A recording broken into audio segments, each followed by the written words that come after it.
اور سارے اللیگل کام کیے، لیکن اس کے باوجود توشہ خانہ جو پارٹ 1 تھا اس کے اندر خان صاحب کو جو ہے وہ ریلیف دے دیا گیا۔ اب ایسے میں خان صاحب جوڈیشل کمیشن کا مطالبہ اس وجہ سے کر رہے ہیں۔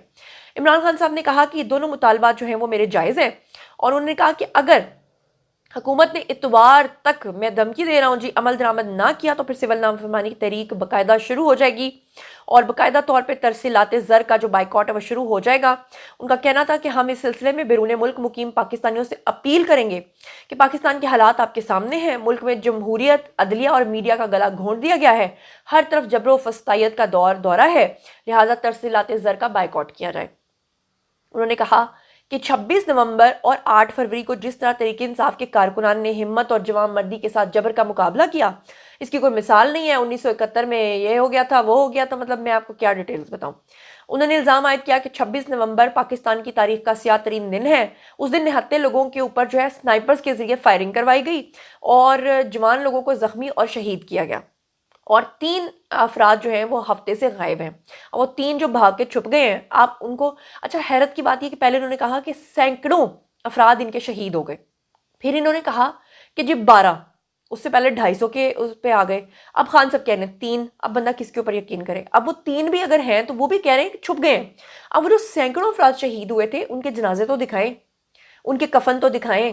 ان کے گھر والوں کو تو دکھائیں، ان کو خود تو دکھائیں وہ کس قبر میں ہیں، ان کی تختی تو دکھائیں، وہ دکھانے سے وہ قاصر ہیں۔ انہوں نے کہا کہ گمشدہ افراد کو ڈھونڈنا حکومت کی ذمہ داری ہوتی ہے، اور وہ جو غائب ہوئے ہیں اب انہیں حکومت ڈھونڈتی رہے، اب حکومت کس کو جا کے ڈھونڈے، سوال یہ پیدا ہوتا ہے۔ انہوں نے کہا کہ جب تک میں زندہ ہوں ان افراد کے قتل عام کی تحقیقات کے لیے جد و جہد کرتا رہوں گا، یعنی کہ میں ٹرک کی بتی کے پیچھے آپ کو بھی لگاؤں گا اور خود بھی لگوں گا۔ انہوں نے کہا کہ وہ جو شہید ہوئے ہیں ان کو میں انصاف دلائے بغیر چین سے نہیں بیٹھوں گا، لیکن جب ان سے پوچھا گیا کہ وہ افراد کہاں ہیں تو کہا کہ یہ حکومت کا کام ہے، حکومت ان کو ڈھونڈے۔ سمجھ نہیں آ رہا بندہ خان صاحب کو کیا کہے، اور اسٹیبلشمنٹ کو میری طرف سے سلیوٹ ہے جی، کیا بندہ تسی جڑا نا لب کے لے آندا ہے، اور چنگا تانوں پی گیا، صحیح بندہ تسی چھپ کے لے آندا ہے۔ وہ کہتے ہیں نا، وہ مجھے ایک شعر میں یاد آ گیا کہ باری پرسی کھٹن گیا سی کھٹ کے لے آندا کھوتا، اور باجوہ تیرا ککھ نہ روے کہ تو لب لے آندا سی۔ کیا میں بولوں، بہرحال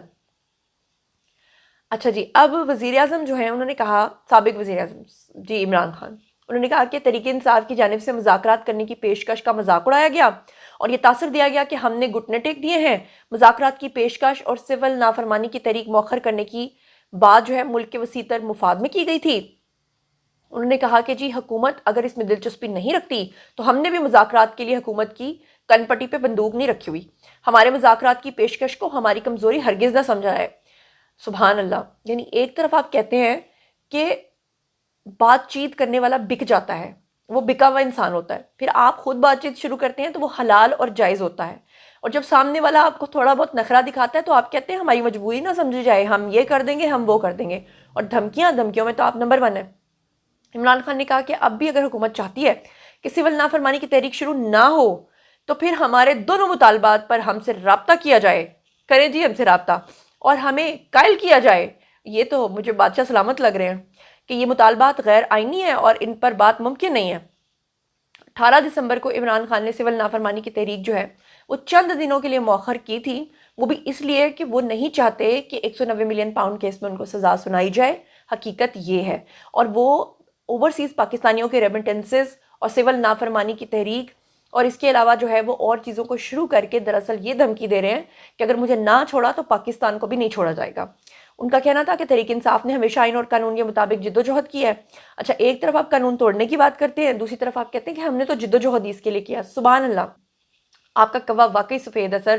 انہوں نے کہا کہ 9 مئی اور 26 نومبر کی تحقیقات کے لیے جوڈیشل کمیشن کا قیام اور انڈر ٹرائل اسیران کے لیے ہمارے جائز مطالبات ہیں۔ تو پھر میں نے آپ کو یہ بات بھی سمجھا دیا ہے کہ کیوں خان صاحب جو ہیں وہ جوڈیشل کمیشن کا مطالبہ جو ہے وہ کر رہے ہیں۔ بہرحال جناب، سارا ٹائم تو اسی میں گزر گیا ہے، اگلی خبر کے لیے اگلا ولاگ بناؤں گی۔ باری ہے جی آپ لوگوں کی، آئی کامنٹ سیکشن میں، اور مجھے بتائیے کہ اگر خان صاحب کو سزا ہو جاتی ہے 14 سال کی تو یہ جو سول نافرمانی کی تحریک ہے آپ کو لگتا ہے کہ کامیاب ہوگی یا آپ کو لگتا ہے کہ نہیں ہوگی؟ امریکہ آلریڈی پاکستان کو دھمکیاں دے رہا ہے اور ہمارے پرائم منسٹر نے اور اداروں نے تو ایبسلیوٹلی ناٹ صحیح معنوں میں کہہ ہی دیا ہے۔ اب اس بارے میں آپ لوگوں کا جو بھی خیال ہے اور جو بھی آپ لوگوں کی تجاویز ہیں کامنٹ سیکشن میں آئیے، شیئر کیجیے، پرسنلی جواب دوں گی۔ مزید خبریں، ولاگز، انٹرویوز اور سیاسی تجزیے جاننے کے لیے میرے ساتھ کنیکٹڈ رہنا ہرگز مت بھولیے گا، چینل کو سبسکرائب کرنا ہرگز مت بھولیے گا۔ اپنا بہت خیال رکھیے گا۔ اللہ نگہبان۔